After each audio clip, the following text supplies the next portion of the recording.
নমস্কাৰ, আপোনালোক সকলোলৈকে অসমীয়া নৱবৰ্ষৰ আৰু ৰঙালী বিহুৰ বহুত বহুত শুভেচ্ছা জনাইছোঁ। আহি থকা প্ৰতিটো দিন প্ৰতিটো ক্ষণ আপোনালোকৰ ভাল হওক তাৰে কামনাৰে ৰাতিপুৱাই আমাৰ ঘৰৰে মন্দিৰ ভাগত চাকি গছ জ্বলালোঁ। আজি যিহেতু বিহুৱান ল'ব লাগে আৰু আমি আমাৰ প্ৰথমখন বিহুৱান ভগৱানৰ শ্ৰীচৰণত অৰ্পণ কৰিছোঁ। সকলোকে ভাল কৰক তাৰে কামনা কৰিছোঁ। আৰু এয়া আমাৰ গাড়ী ভাগতো বিহুৱান এখন দিলোঁ আৰু ইয়াৰ পিছতে আমি আমাৰ মা দেউতাক সেৱাভাগ জনাই আমি আজি খতৰা সত্ৰলৈ যাম।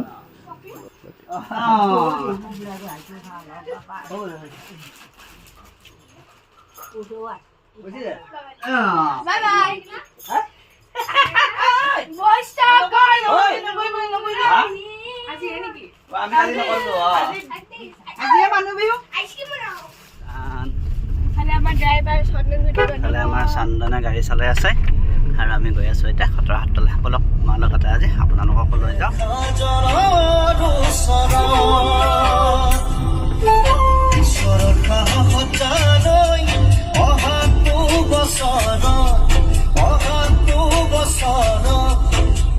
আৰু আমি খতৰা সত্ৰ পাই গ'লোঁ। এতিয়া মন্দিৰৰ ভিতৰলৈ যাম। হে কৃষ্ণ তোজু পাদ পদ্ম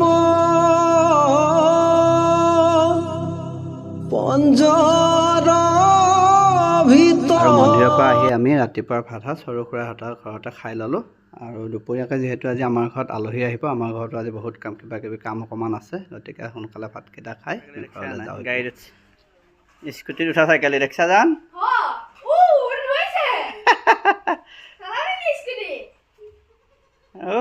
চলাম বুলি কৈছে।